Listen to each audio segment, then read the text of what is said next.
When you have somebody as beloved and as recognizable as Blake, the only way it can really work is if you have somebody that resembles her. So we did a TikTok search. We looked through thousands of women and tapes, and we had lookalikes submit who had never acted before. If someone were to ask me who the biggest winner of summer 2024 is, only one name comes to mind: Justin Baldoni. I know, it might seem like an odd choice, especially since so many people are doing great things right now. But for Justin, this summer has been career-defining. He's gone through a lot and managed to come out unscathed. What makes it even more impressive is that he achieved all this while facing a formidable rival, none other than Hollywood star Blake Lively. How did he manage to do it? How has Justin Baldoni emerged as the ultimate winner of the seemingly never-ending It Ends With Us drama? Let's explore the answer together. By now, most of you probably know who Justin is, but in case you've somehow stayed out of the loop, let me briefly introduce him. Justin is an actor, director, producer, and author, best known for his role as Rafael Solano on the hit TV series Jane the Virgin. But there's more to Justin than just acting.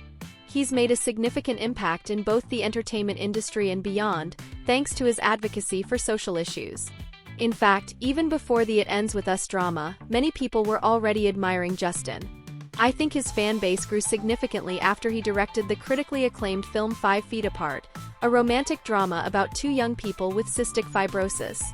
The film was praised for its sensitive portrayal of illness and love, further establishing Justin as a talented filmmaker. As I mentioned earlier, he's also known for challenging societal norms, particularly those around masculinity. He delivered a TED Talk titled, "Why I'm Done Trying to Be Man Enough," which has been viewed millions of times. In this talk, he discusses the pressures men face to conform to traditional ideals of masculinity and advocates for a more compassionate and authentic approach. Let's be real, even in 2024, it's still rare to see a male actor give such an honest and intimate speech about gender roles. That was my introduction to Justin, and I've been a follower of his ever since. In addition to his TED Talk, Justin wrote a book called Man Enough: Undefining My Masculinity, which dives deeper into these topics. He also hosts the Man Enough podcast, where he engages in similar conversations with various guests, focusing on vulnerability, identity, and what it really means to be man enough. By now, I think you can understand why he's such a beloved figure. Were you a fan of Justin before all this drama? Let me know in the comments. However, was he as beloved as Blake Lively? I doubt it, at least not before this summer. Blake has long been a household name for most of us, but then she made the mistake of clashing with Justin and ended up failing miserably. It all started with the movie It Ends With Us. If you don't know, It Ends With Us is a film adaptation of Colleen Hoover's best-selling novel about domestic violence. Justin originally secured the rights to the novel and even admitted that the story moved him to tears. We do have It Starts With Us, so I'm hoping to see you back in the double duty role. I think there are better people for that one. Justin. I think Blake Lively's ready to direct. That's what I think. So. The rumor has it that Colleen only agreed to sell the rights after receiving a heartfelt email from Justin, which convinced her that he truly understood the story's importance. However, when Blake entered the picture, things began to go downhill for the movie. Blake was not only cast as the leading character, Lily Bloom, but also became one of the producers, giving her significant creative input. Soon, rumors spread of behind-the-scenes clashes, with insiders saying that Lively and Justin had very different filmmaking styles. One crew member revealed, "Blake is very business-minded, while Justin is more focused on the artistic side of filmmaking." This led to creative conflicts, with Lively even commissioning her own cut of the movie. Another insider shared, "Everyone knew they didn't like each other. I doubt they'd work together again." I mean, just a brief look at the press tour of the movie proves that the two have bad blood between them. Seriously, what were your first thoughts when you saw the press tour of It Ends With Us? I can't wait to hear your reaction. Most fans quickly realized that all the cast members, including Blake, had unfollowed Justin on Instagram, while Justin was still following them. During the press tour, Blake and Justin avoided each other completely, never appearing in a single picture together. The animosity was obvious, but the reasons behind it remained unclear. It didn't take long, though, for us to figure out what had happened. Blake had overstepped her role in the movie, meddling with Justin's direction. She even involved her husband, revealing during the press tour that Ryan Reynolds had helped write some of the scenes. Justin, like the rest of us, only learned of this when she publicly mentioned it. Despite being the director, Justin was sidelined by Blake and effectively ignored throughout the filming process. Do you think it was petty of Blake to sideline Justin?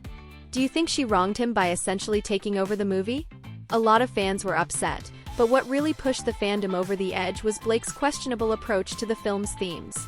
During the press tour, she dodged questions about domestic violence, instead focusing on her new hair care brand and her marriage to Ryan.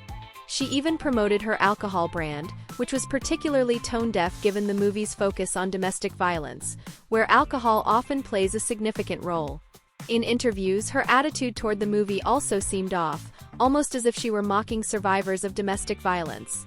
Watch this video and let me know what you think in the comments. Now, you might be wondering what Justin was doing while Blake was ignoring the movie's core theme. Well, I think their Instagram bios illustrate the difference in their approaches. Blake is busy promoting herself, while Justin is pointing followers toward valuable domestic violence resources. That's a stark contrast. In fact, Justin was the only cast member who spoke in depth about domestic violence during interviews. Seen and not alone. Look at those shoes. She's on now. I You're mean, in a film he about does them. still send me flowers, and it wasn't when we first met. Thank goodness. No, we were friends for many years first. But yeah, he does send me flowers. He's nice. He's great about that. Yeah. And what's the key to marrying a best friend? Being with a best mate?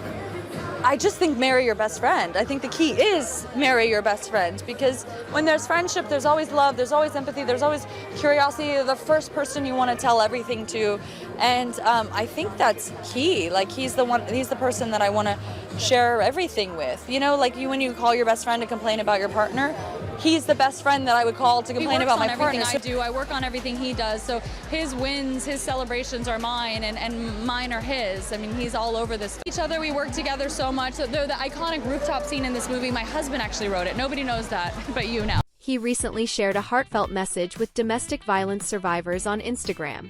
In his post titled, "Dear Survivor," Justin began with a powerful message.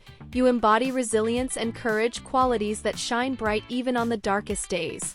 He continued, "In the tapestry of your life, each thread tells a story of endurance, strength, and hope. Every step forward you take, no matter how small, is a declaration of your unyielding spirit and an inspiration to others."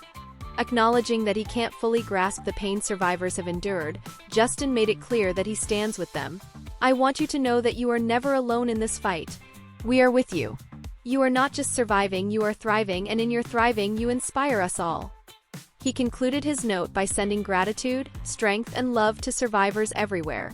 Checking the comments under this post not only demonstrates Justin's victory in this matter, but also highlights why he prevailed over Blake. One follower wrote, "This is the proper way to handle a DV project. You sincerely care about the victims and it shows." Another added, "Thank you for being so empathetic and responsible in your promotional efforts for this film. It speaks volumes about your character and your desire to make a difference for survivors." Of course, Blake attempted to turn the situation to her advantage. She claimed that Justin fat-shamed her during filming and kissed her longer than he should have. However, it soon came to light that Justin had a back problem, making it important for him to know the weight of his co-stars before intimate scenes. As for the kissing rumors, he didn't feel the need to respond, as the claim seemed absurd. Do you think Blake might be telling the truth, or is she being ridiculous? By the time she made these claims, many fans had already formed their opinions. Throughout the drama, Justin remained the steady, enduring figure, while Blake appeared unreasonable and even childish at times. Moreover, Justin wisely chose to prioritize the movie's theme over his own interests, unlike Blake, who seemed more focused on her personal brand. People wanted to see a compassionate soul fighting for an important cause, not a wealthy actress concerned only with herself. Of course, we may never know how the two truly feel about all of this. Perhaps Justin is simply a savvy man who can read the room better, which is why he made the right moves. Who knows? Regardless, he emerged as the clear winner of this drama.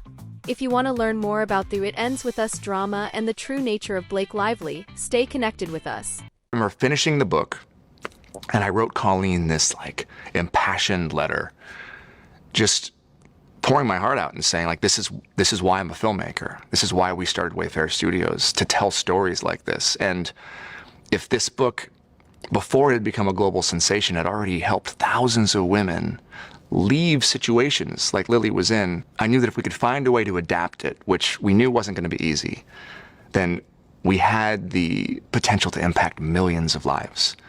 And there are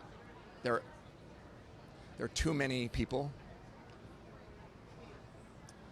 that are the real life Lily Blooms of the world that have to deal with that every single day. And I wanted it to be as real as possible, and yet it was very hard to shoot those scenes. But luckily, the only way it was possible is, I had an incredible intimacy coordinator, I had an incredible stunt coordinator, both of them were women, and then there was Blake, who honestly, between those three women, they really were the ones choreographing and navigating all of those scenes, because I needed to play Ryle, and in those moments, to be perfectly frank, I really wasn't the director.